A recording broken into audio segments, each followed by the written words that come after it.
Hello, students. Welcome back to our online English lessons series. My name is Jenna, an English lecturer at Language Institute, Van Lang University. Today, we'll continue our listening lesson with sentence completion. At the end of this video, you will be able to identify the sentence completion question type. Next, we will discuss some listening strategies for this task type. And finally, we will apply the strategies in practice exercises. There are three main parts in this lesson. First, you will get to know the sentence completion question type. Second, you will learn some strategies to complete this task type successfully. Finally, we will apply those strategies in a practice task. Now, let's have a look at the sentence completion task type and learn about its basic rules. You can pause the video for a few seconds and look at the instruction and the sample questions. Firstly, the instructions say that you will listen to the recording and write no more than 2 words and/or a number for each answer. It means you can use 2 words, a single number, or both as an answer. The second thing you need to notice is that the answers will come in the same order in the recording as they are listed in the questions. Therefore, you will hear the answer for number 1 first, then number 2, number 3, 4, and finally number 5. Before we go through steps to do sentence completion task type successfully, let's review one of the most important listening skill that you have learnt before. It is prediction. So, what is prediction? It means to guess the answers before you listen. Prediction includes 3 techniques. First, guess the context by reading the title and the questions. Second, use the context structure, grammar, and any other clues to help you predict the types of information and word forms of each answer. For example, can the answer be a name, a date, a place, or an object? Or can it be a noun, an adjective, or adverb? If it's a noun, is it singular or plural, countable or uncountable? If it's a verb, what tense is it? You can practice more about prediction here. Let's look at the answers again. First, the title is The Sport of Squash. You don't really need to know what squash is, but we can guess that this task is about sport. Number 1, the keywords here is name of the country, and we have is in front of the gap, so his answer is probably a noun for a name of the country. Number 2, we have the names squash and describe, so number 2 can be an item or tool which is used in squash. Moving on to number 3, it is probably a material. And keep in mind that the noun that refers to materials are usually uncountable. A color is the answer to number 4. And for number 5, you need to write a number since you can see kilometers as a clue. Let's move on to the second part, strategies. In this part, we will learn some main steps which help us to complete the sentence completion task effectively. Before listening, you need to read the instruction carefully and check the word limit. It will tell you if you can write 1, 2, or 3 words and/or a number for each answer. Then, read the sentences, underline the key words, and predict the type of words or information missing in each sentence. For example, are you listening for a name, a number, a specific term, or something else? After that, you should think of synonyms or paraphrases for the key words you might hear, because you will not only listen for the exact words that are used in the questions, but also different words and phrases that have the same meaning. While listening, you should always listen for the keywords and synonyms of these keywords. Next, don't write the first answer you hear. You should only write your answer after you listen to all options. They may give the wrong information at first. Finally, after you complete your answers, you should spend some time checking if your answers are grammatically correct or have any spelling mistakes. Well done, everyone. Now it's time for us to practice using these strategies.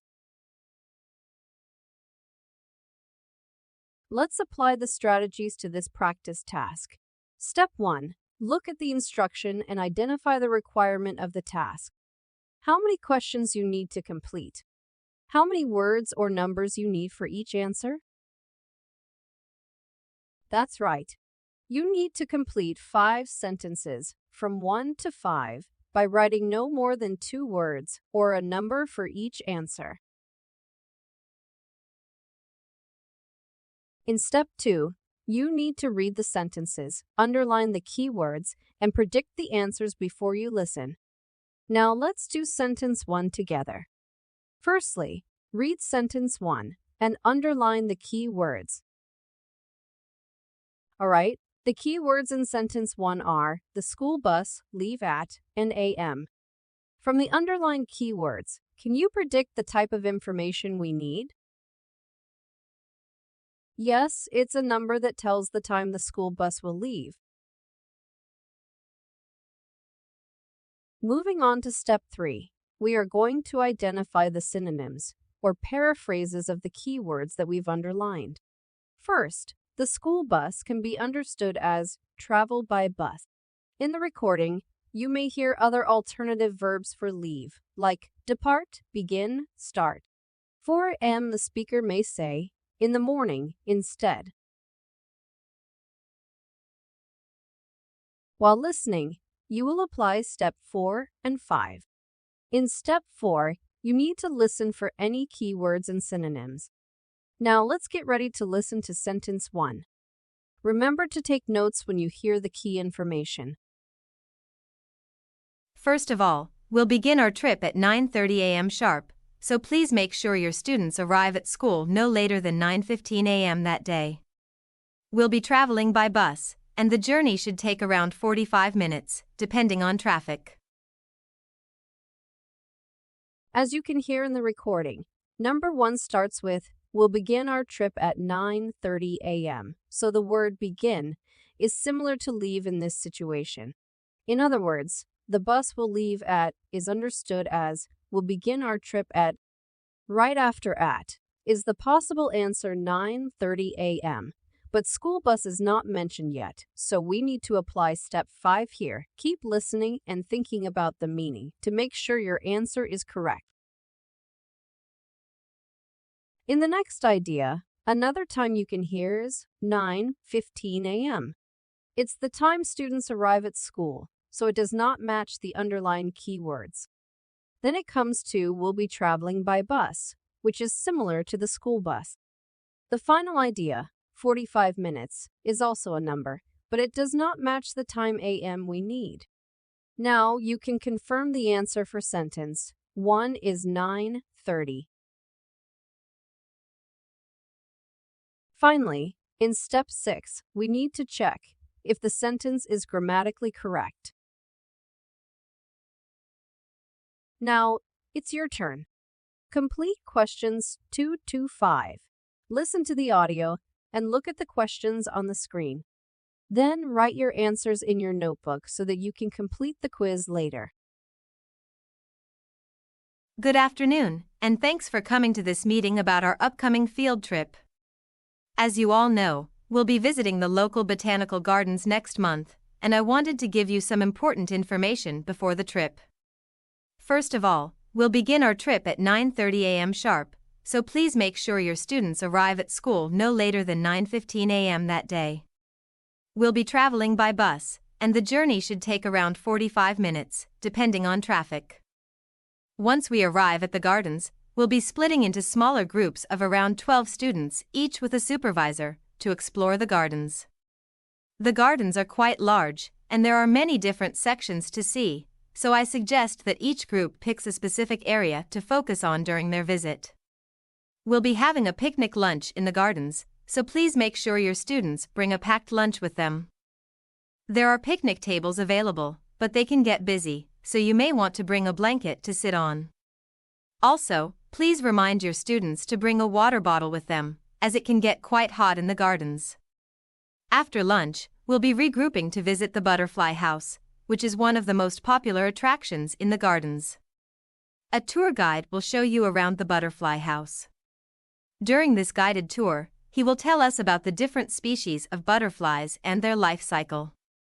This tour used to last about 45 minutes to 1 hour. However, due to the decrease in the butterfly populations in this season, it now only lasts about 30 minutes. Finally, we'll have some free time to explore the gardens on our own before we head back to the school. We'll be leaving the gardens at around 2:30 p.m. and should be back at school by 3:15 p.m. If you have any questions, please don't hesitate to ask. I hope you and your students have a great time at the gardens. Have you finished? Well done. Now let's check the answers. Number 2. First, please underline the keywords and predict the answer. Good job! The keywords are explore the gardens, groups around, and students. Based on the keywords around and students, you need to hear and write a number for the answer. Now we have already identified the keywords. Do you remember the next step?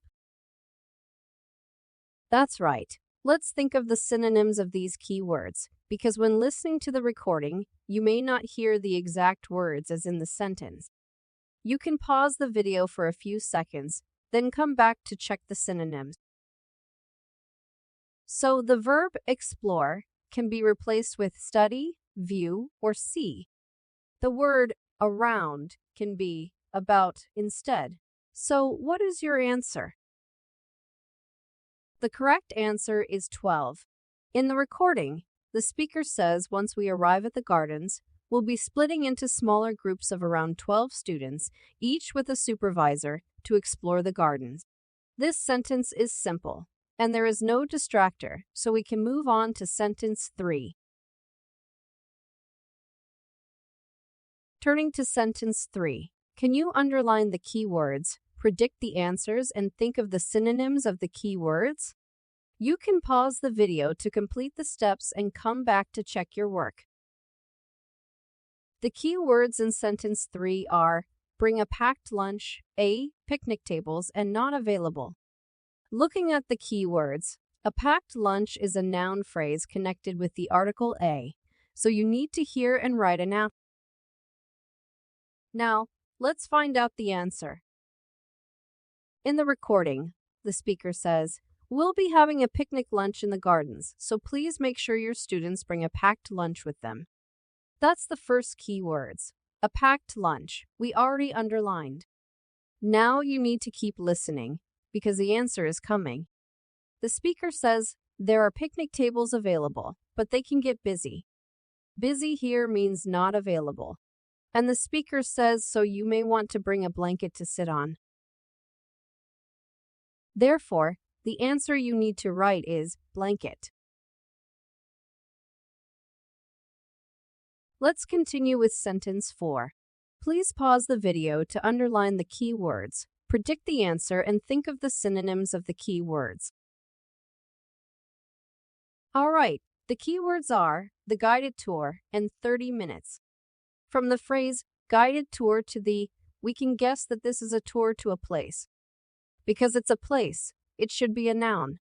Can you think of any synonyms or paraphrases for guided tour? Yeah, guided tour can also mean tour with a guide or guided trip. So what is the answer? What did the speaker say? In the recording, the speaker mentioned, a tour guide will show you around the butterfly house. Since you hear, a tour guide will take you around, you can think of the guided tour, so pay attention and keep listening. The speaker continues, this guided tour used to last about 45 minutes to 1 hour. The word used to means it was done in the past, so 45 minutes to 1 hour, is not the answer, and you need to keep listening. The speaker mentions, however, due to the decrease in the butterfly populations in this season, it now only lasts about 30 minutes. Therefore, you can be sure that the speaker only mentions one tour, that is the tour to the butterfly house. Because the instruction allows you to write no more than 2 words, and we have guessed that this should be a place, butterfly house, is the correct answer. Now we come to the last sentence. First, underline the key words, predict the answer, and think of the synonyms of the key words. Okay, the key words are students arrived p.m. You can look at the words at and p.m. to guess that the answer is a number that tells time. The key word arrive may be paraphrased to go back. So, what is your answer? As the speaker says, we'll be leaving the gardens at around 2:30 p.m. and should be back at school by 3:15 p.m. Be back at school means arrive at school, so the answer is 3:15. Let's recap the strategies for sentence completion task type. Before listening, you need to read the instruction carefully and check how many words you need to write for each answer. Then read the sentences, underline the key words, and predict the answers. After that, you need to think of synonyms or paraphrases you might hear. There are also some steps that you need to take while you are listening to the sentence completion task type. In step 4, please listen for any keywords and synonyms. Remember that you should not write the first answer you hear. For most questions, you are likely to hear 2 or more possibilities for the answer, so keep listening and thinking about the meaning. Finally, check if each answer is grammatically correct after you complete listening. That is the end of our lesson today. Thank you for your attention. See you again in the next lesson.